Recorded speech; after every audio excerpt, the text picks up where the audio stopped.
Ele disse: sai para fora, sai para fora, e põe-te neste monte, põe-te neste monte, perante a face do Senhor. perante a face do Senhor. E eis que passava o Senhor, E se passaram o Senhor, como também um grande e forte vento, que fendia os montes e quebrava as penhas, diante da face do Senhor. Porém o Senhor não estava no vento, e depois do vento um terremoto. Também o Senhor não estava no terremoto, e depois do terremoto um fogo. Porém também o Senhor não estava no fogo, e depois do fogo uma voz mansa e delicada. Amém? Você crê que a palavra de Deus é a boca de Deus falando com você? Aleluia. Você crê que hoje o mover do Espírito Santo é tão grande neste lugar que Deus não vai deixar você voltar para casa do mesmo jeito que você entrou? Aleluia. Então dê uma grande salvas para o nosso Deus. Dê uma grande salvas para o Espírito Santo que se faz presente. Dê uma grande salvas para o Senhor dos Exércitos que se manifestou poderosamente nesse lugar, nessa noite. Ó Deus Todo-Poderoso de Israel. Pode se assentar, irmãos.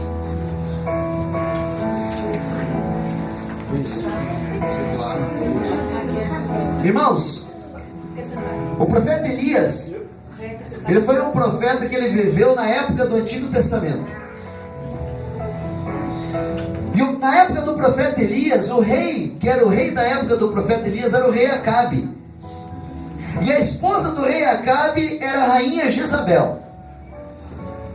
Mas mesmo o rei Acabe e a rainha Jezabel sendo rei de Israel e a rainha de Israel, eles não adoravam o Deus verdadeiro. Eles não adoravam o Senhor dos exércitos. Eles não adoravam o Deus de Israel. Eles adoravam um Deus falso, um Deus que se chamava Deus Baal. E Baal quer dizer Senhor, quer dizer Lorde. E por causa do exemplo do rei Acabe, da rainha Jezabel, o povo de Israel se corrompeu no meio da idolatria.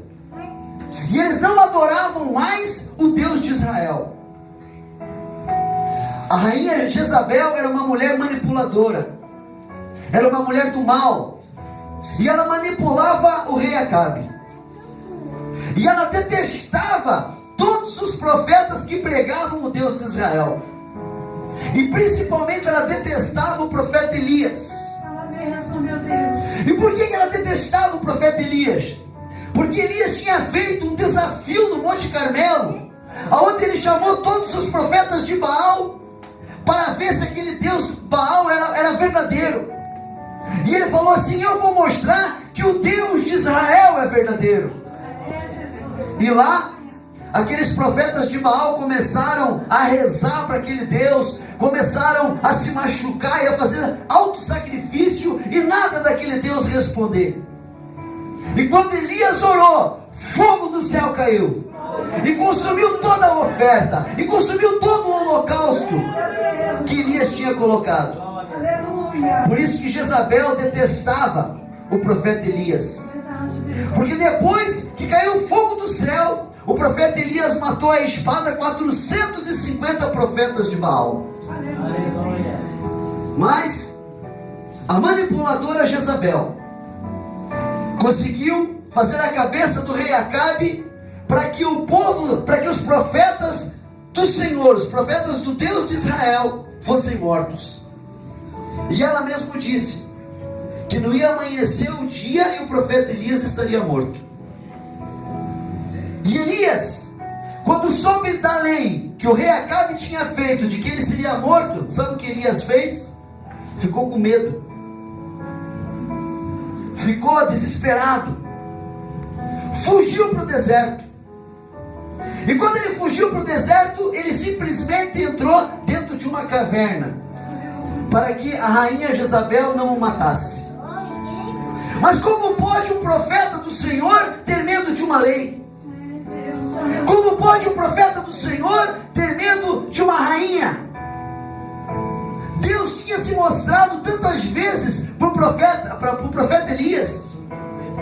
Tantas Quantas vezes Deus tinha falado para o profeta Elias que ele estava presente na vida dele? Elias, uma vez perto de um ribeiro, fugindo também de uma lei do rei Acabe, ele estava lá no ribeiro. E durante 40 dias e 40 noites, Deus mandou corvos levar de manhã e de tarde pão e carne para o profeta Elias. Deus já tinha se mostrado para o profeta Elias que ele estava com o profeta e que ele não precisava ter medo. Não tinha o porquê de Elias ter medo, não tinha o porquê de Elias estar triste, não tinha o porquê de Elias estar depressivo, porque não bastando isso, Deus tinha mandado um anjo enquanto Elias estava dormindo, e debaixo de um arbusto, aquele anjo acordou o profeta Elias, e quando ele acordou, ele viu na sua cabeceira um pão cozido e água. E durante 2 vezes, aquele anjo tinha acordado o profeta Elias para ele comer. E não bastando isso, Deus tinha se manifestado para o profeta Elias quando mandou fogo do céu e consumiu toda a oferta que Elias tinha feito. Como pode um homem que teve tantas manifestações de Deus na sua vida estar fugindo? Está indo para dentro de uma caverna? Como pode o profeta do Senhor, que tantas experiências teve com o Senhor, agora está com medo? E nessa passagem de hoje, nós vamos ver que Deus, mesmo vendo o profeta Elias com medo, assim mesmo ele não deixou de ajudar o profeta. E Deus, ele fez 4 manifestações na vida do profeta Elias, para que Elias fosse curado, para que Elias voltasse novamente aos caminhos do Senhor, para que Elias não tivesse mais medo. E é sobre essas 4 manifestações que nós vamos estudar nessa noite, porque eu tenho certeza que se você está com medo, se você está depressivo, se você acha que Deus abandonou, se você acha que a presença do Senhor não está na tua vida, essas 4 manifestações vão te acordar nessa noite. Essas 4 manifestações vão fazer você sair cheia do poder de Deus nessa noite. Aleluia. E a primeira manifestação de Deus ao profeta Elias é que passou um grande e forte vento perto da caverna. Vamos ver isso lendo os versículos 9 a 11. Se os irmãos quiserem acompanhar, pode ir lá no capítulo 19 de 1 Reis. E vamos ler os versículos 9 a 11, que está escrito assim. E podem deixar a Bíblia aberta nesse texto. Está escrito assim, versículo 9. Ali entrou numa caverna, onde passou a noite. E eis que lhe veio a palavra do Senhor, e lhe disse: que fazes aqui, Elias? E ele respondeu: tenho sido zeloso pelo Senhor, Deus dos exércitos, porque os filhos de Israel deixaram a tua aliança, derribaram os teus altares e mataram os teus profetas à espada, e eu fiquei só e procuro tirar minha vida. Disse-lhe Deus: sai e ponte neste monte perante o Senhor. Eis que passava o Senhor, e um grande e forte vento fendia os montes e despedaçava as penhas diante do Senhor, porém o Senhor não estava no vento. Aleluia.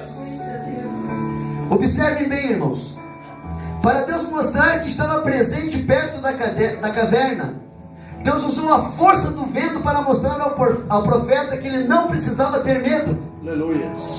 Elias foi afrontado por um grande e forte vento que fendia os montes e quebrava as penhas. Não era o vento do Espírito de Deus, pois o Senhor não estava no vento. Fazendo uma aplicação desta manifestação de Deus para os dias de hoje, podemos dizer que este vento é o vento do falso evangelho que é pregado hoje nas igrejas. É o vento das mentiras e heresias, que é soprado nos ouvidos dos escolhidos do Senhor, para que se desviem da igreja e percam a salvação. Ventos de falsas doutrinas que não são da Bíblia, ventos de apostasia que são doutrinas de demônios, onde é ensinado que Deus é obrigado a nos abençoar se fizermos um sacrifício em dinheiro diante do altar. Como isto é mentira, quando a pessoa vê que perdeu o seu dinheiro e que Deus não abençoou, então bate a tristeza, bate o desânimo, e essa pessoa se desvia da igreja por um falso evangelho que foi pregado. Senta, filha. Esses ventos também podem ser um jugo pesado que as igrejas impõem à vida das pessoas, onde os seus próprios líderes não conseguem cumprir esse jugo imposto às suas ovelhas. Esses ventos que nos desanimam também podem ser a boca de pessoas da nossa família ou do convívio do nosso trabalho, que o diabo usa para trazer mensagens aos nossos ouvidos, tipo: você não vai conseguir. Quem é você? Você é um fracassado. Com os outros acontecem milagres, menos contigo. Esse vento, ou esse tipo de prova que o cristão passa, é tão terrível que é chamado de grande e forte vento. Esses ventos soprados contra os nossos ouvidos e contra a nossa vida, parece que são maiores que nós mesmos, nos trazendo medo de viver, medo de tentar de novo, nos trazendo tristeza, desânimo e até depressão. Não podemos deixar que pessoas usadas pelo diabo, falsas doutrinas, lembranças do passado, acusações do passado, fracassos do passado, ventos grandes e fortes que nos derrubaram no passado, vêm agora no presente nos derrubar, trazer dúvidas que Deus está conosco, que a presença de Deus está conosco. Aleluia. Irmãos, eu quase fui derrubado por um vento.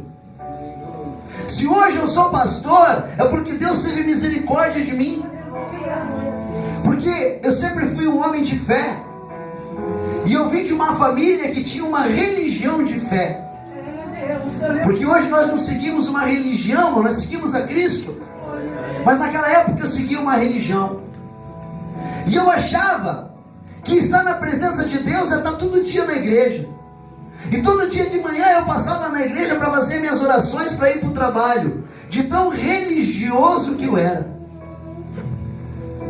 E eu não fui alcançado para Jesus por alguém que me pregou, mas eu fui alcançado para Jesus porque eu senti curiosidade de ler a Bíblia. Porque eu estava numa igreja onde só existia um folheto. Eu estava numa igreja onde você entrava e você pegava na água benta e fazia o nome do Pai. Eu estava numa igreja onde eu orava por um santo, por uma santa, por um padroeiro e por uma padroeira, e eu não sabia qual era o caminho certo a tomar, mas eu sentia curiosidade de aprender a verdade. E eu comecei a ler a Bíblia. E quando eu comecei a ler a Bíblia, eu não encontrei dentro da Bíblia o padroeiro. Eu não encontrei dentro da Bíblia a padroeira, o santo, a santa, o padre, o papa. Eu não encontrei. E eu falei: Deus, qual é o caminho que você quer que eu ande? Porque eu estou andando em ventos de falsas doutrinas, e eu quero realmente ter uma intimidade contigo, ó Deus. E então, lendo a Bíblia, porque a salvação vem pelo ler e pelo ouvir a palavra de Deus. Lendo a Bíblia, quando eu entrava naquela igreja, eu sentia um arrepio, porque eu não tinha mais coragem de orar para aquelas imagens. Eu não tinha mais coragem de me ajoelhar diante daquelas imagens, porque a palavra dizia para mim que idolatria é pecado. Porque a palavra de Deus dizia que só existia um Deus.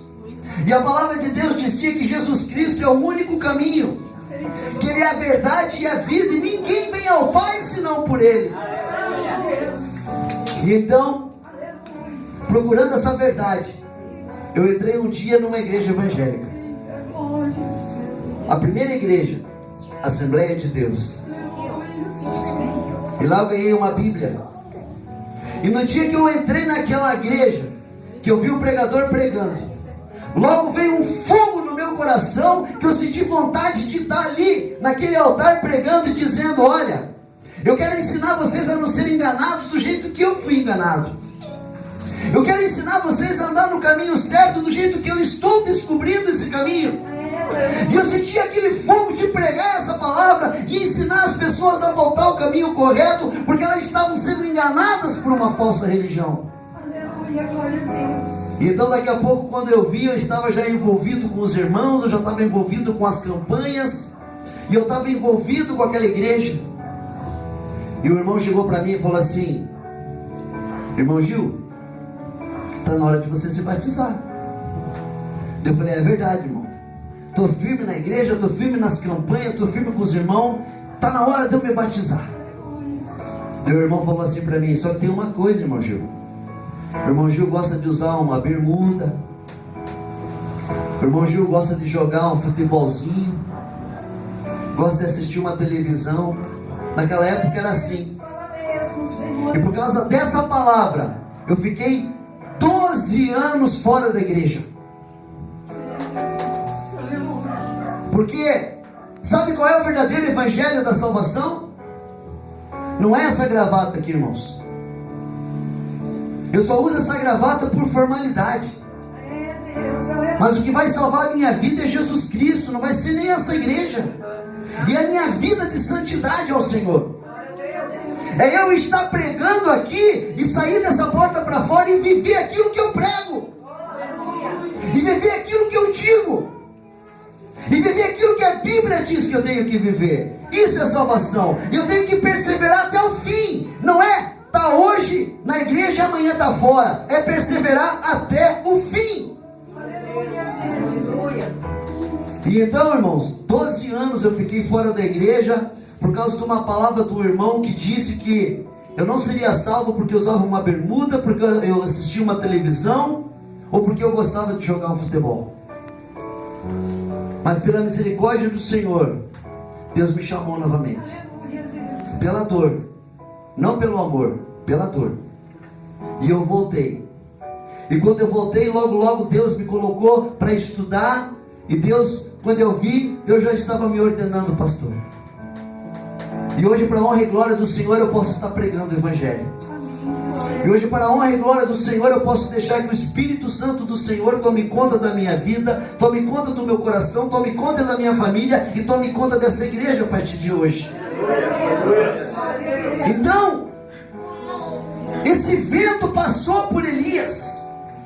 E Elias não observou que Deus estava se manifestando a ele, dizendo: Elias, sai da caverna, Elias. Mas Elias, não observando o vento, continuava dentro da caverna. E agora nós vamos ver a segunda manifestação da presença de Deus ao profeta Elias. Deus se manifesta em um terremoto.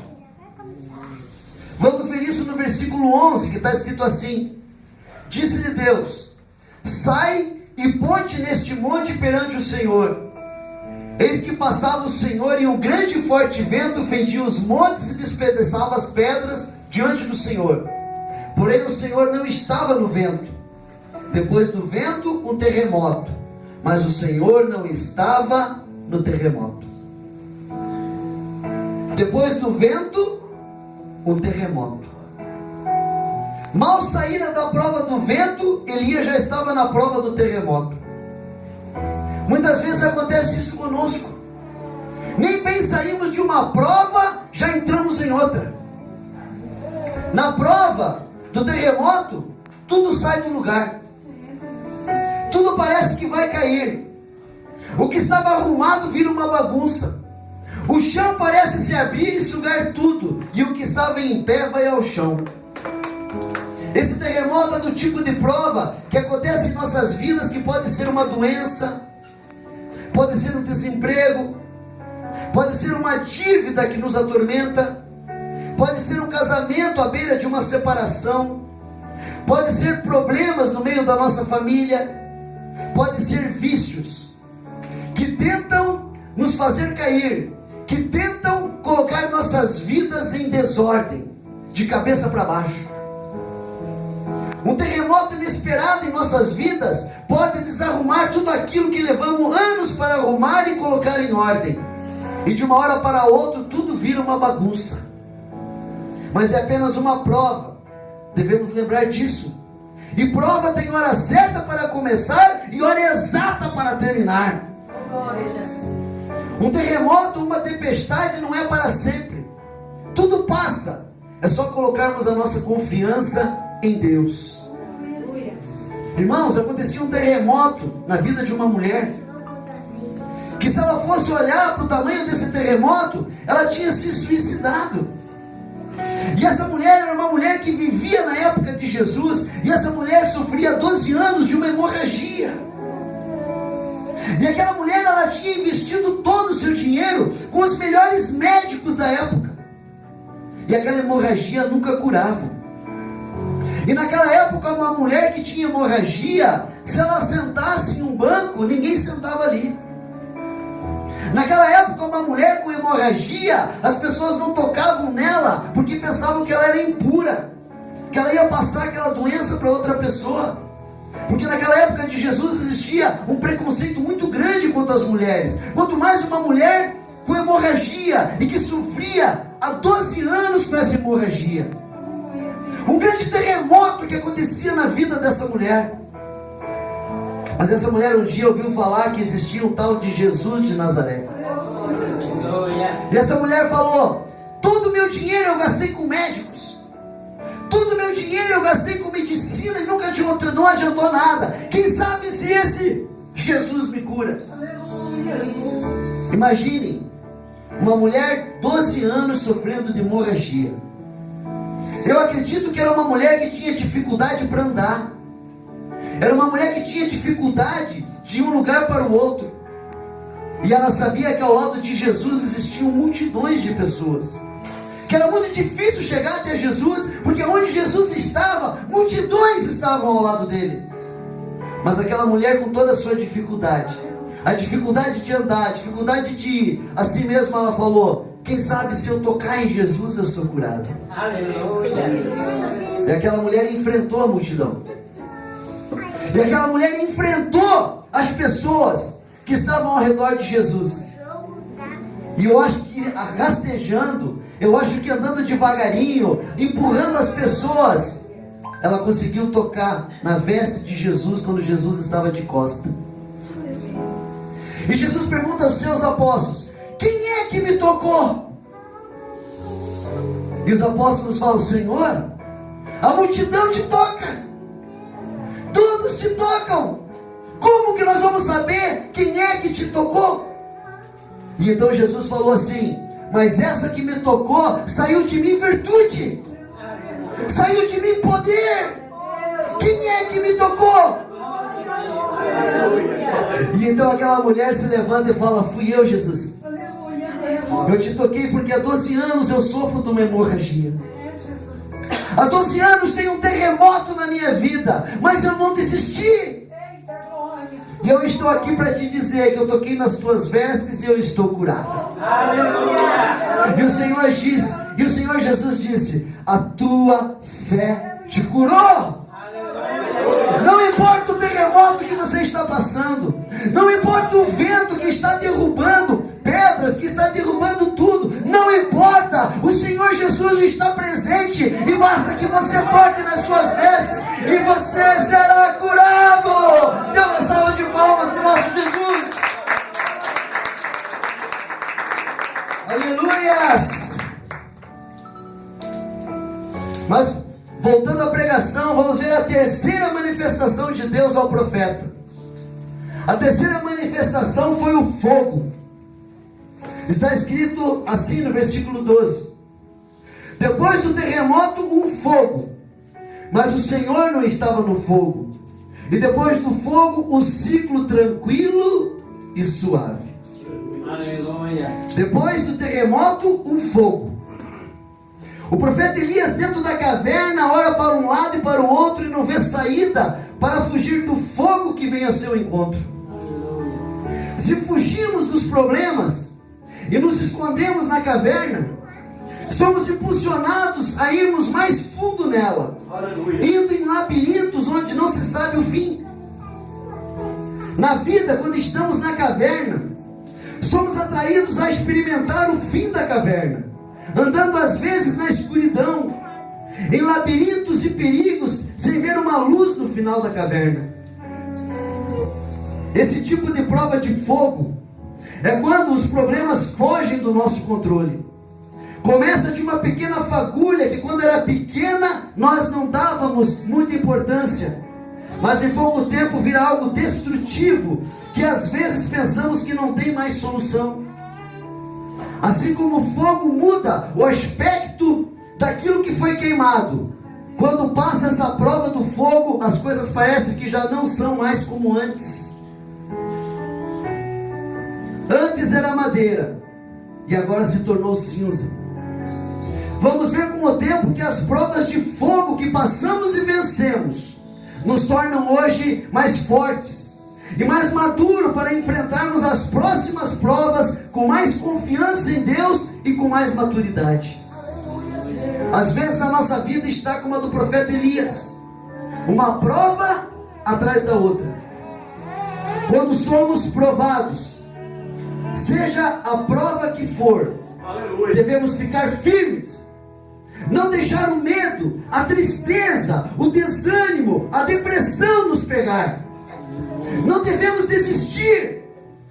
Devemos, mesmo em meio às provas, continuar lutando, continuar orando, continuar perseverando, e no final com certeza seremos aprovados e abençoados pelo nosso Deus. Aleluia. Tem uma pessoa que passou uma prova de fogo, e depois dessa prova tudo mudou, e essa pessoa se chama Jesus. A gente não vê em nenhum momento da Bíblia Jesus triste, e a gente nunca imagina Jesus angustiado, mas a palavra de Deus diz que Jesus ficou triste e angustiado quando ele sabia que era o momento dele ser crucificado. Sabe o que Jesus fez? Naquela angústia que a sua alma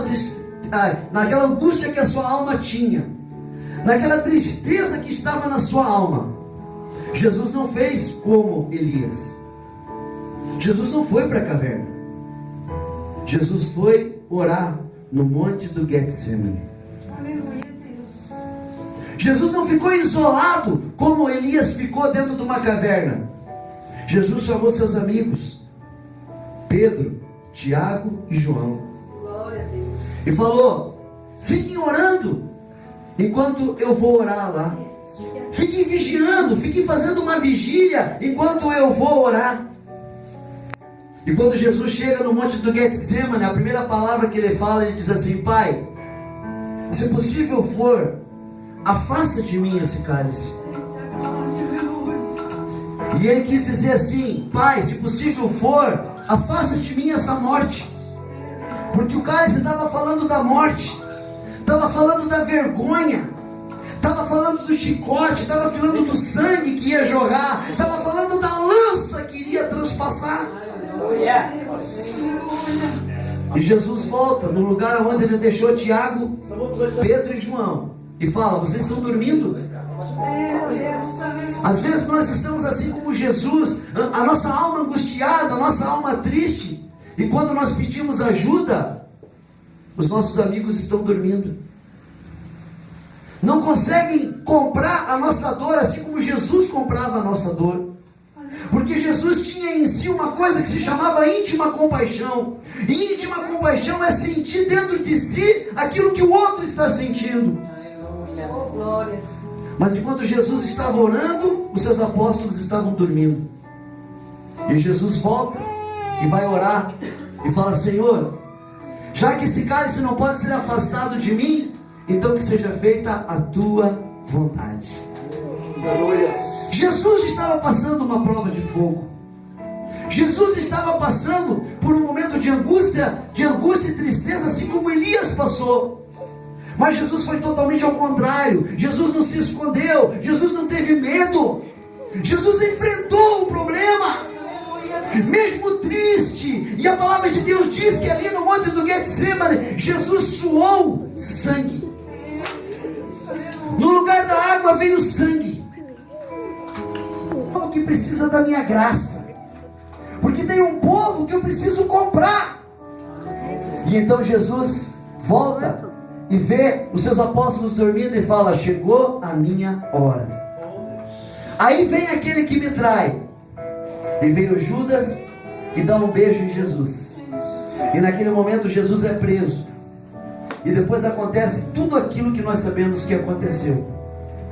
Ele leva a paulada, é colocado sobre ele uma coroa de espinho, ele é humilhado, ele é envergonhado, ele é obrigado a carregar a própria cruz. Mas mesmo passando por aquela prova de fogo, Jesus lá na cruz fala: Senhor, perdoa eles, porque eles não sabem o que fazem. Jesus, no último momento, perdoou os seus inimigos. E chegou o momento que ele fala: Senhor, eu estou preparado. Agora a minha missão está terminada, e eu entrego a ti o meu Espírito. E naquele momento Jesus entrega o seu Espírito. E a Bíblia diz que aconteceu ali um grande terremoto. E a Bíblia diz que o dia virou noite. E a Bíblia diz que o véu se rasgou de cima e baixo. E a Bíblia diz que os mortos começaram a ressuscitar. E os mortos começaram a sair do cemitério e começaram a invadir a cidade. E depois Jesus ressuscitou. E a palavra de Deus diz que mais de 500 pessoas viram Jesus ressuscitado. Então, se você está passando por uma prova de fogo, não desista. Não queira se esconder na caverna. Não fuja dos teus amigos. Não fique sozinho, mas enfrente esse problema de frente. Enfrente esse problema com audácia, com coragem, assim como Jesus enfrentou. Porque se Jesus não tivesse essa coragem, hoje nós não seríamos salvos e não estaríamos debaixo da graça do Senhor. Glória a Deus, aleluia! Dê uma salva de palmas para o nosso Jesus. Aleluia! Mas voltando ao texto, vamos ver agora a quarta manifestação de Deus, que fez o profeta Elias sair da caverna. Uma voz mansa e delicada, no meio de um silêncio tranquilo e suave. Um sussurro. Deus sussurra no ouvido do profeta Elias, no meio de um silêncio, no meio de uma tranquilidade suave. Vamos ver isso escrito nos versículos 12 a 15, que está escrito assim: Disse-lhe Deus: sai e ponte neste monte perante o Senhor. Eis que passava o Senhor, e um grande e forte vento fendia os montes e despedaçava as penhas diante do Senhor. Porém o Senhor não estava no vento. Depois do vento um terremoto, mas o Senhor não estava no terremoto. Depois do terremoto um fogo, mas o Senhor não estava no fogo. E depois do fogo um cício tranquilo e suave. Ouvindo Elias, envolveu o rosto no seu manto e saindo pôs-se à entrada da caverna. Eis que lhe veio uma voz e lhe disse: que fazes aqui, Elias?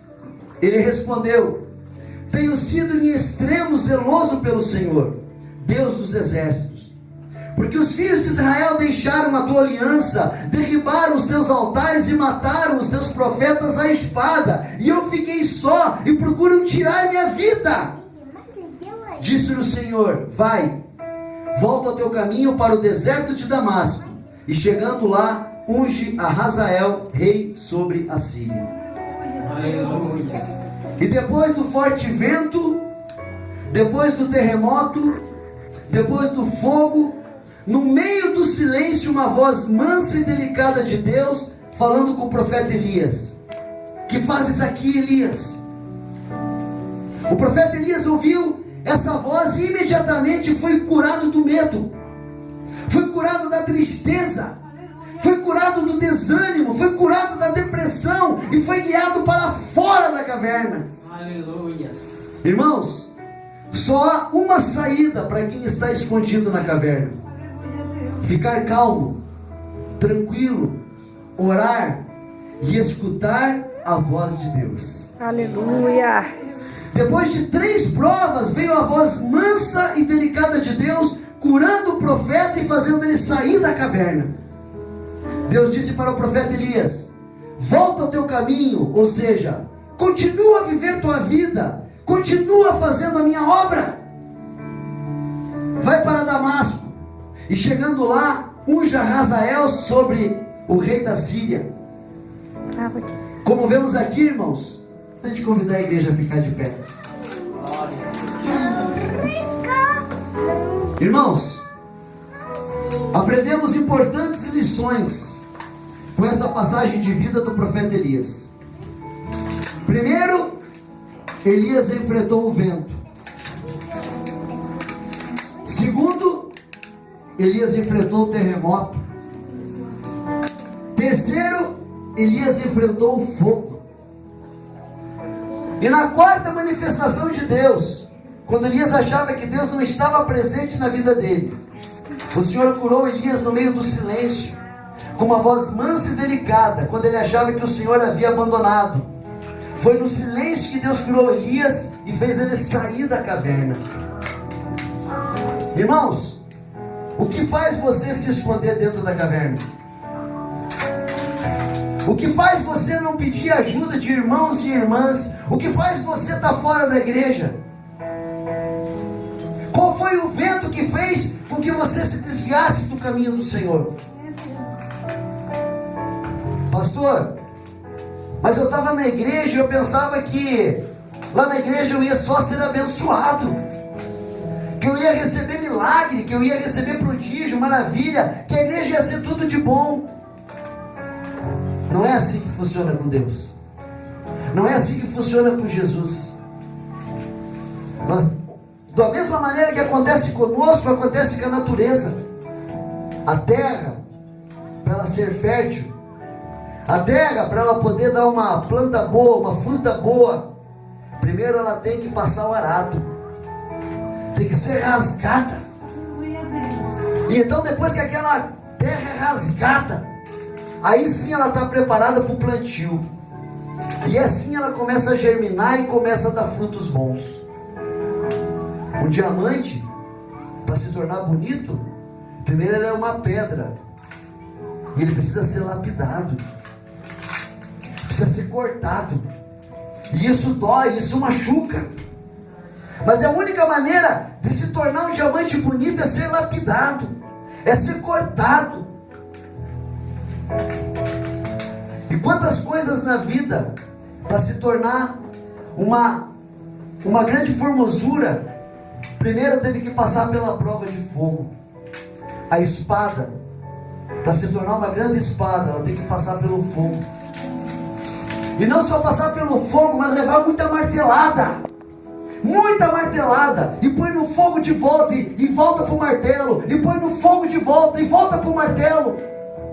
E só assim que ela se torna uma espada bonita. E só assim que ela se torna uma espada de um guerreiro. Se você na tua vida está passando por ventos, se você na tua vida está passando por terremotos, se você na tua vida está na prova de fogo, Jesus quer te tirar da caverna nessa noite. Então, em nome de Jesus, hoje é noite de cura. Chega dessa terra ser rasgada. Essa noite Deus quer lapidar o diamante. Essa noite Deus quer fazer de você uma pedra preciosa, uma pedra linda para o reino dele. Você que está passando pelo vento, pelo terremoto e pelo fogo, e você quer sair da caverna porque você não aguenta mais a escuridão, vem aqui na frente em nome de Jesus, nós vamos orar por você. Venha, venha, venha. Hoje é noite de cura, hoje é noite de libertação. E assim como Deus curou Elias, Ele vai curar você nessa noite. Venha, saia da caverna. Saia da caverna. Venha, venha, venha. Tem mais pessoas. Eu não vou orar enquanto as pessoas não vierem aqui na frente. Deus me diz que tem mais pessoas que precisam sair da caverna. Deus me diz que tem pessoas que estão passando prova de fogo. Vem aqui na frente em nome de Jesus.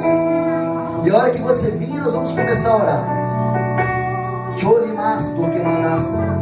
Não perca a bênção. Vem aqui na frente, venha.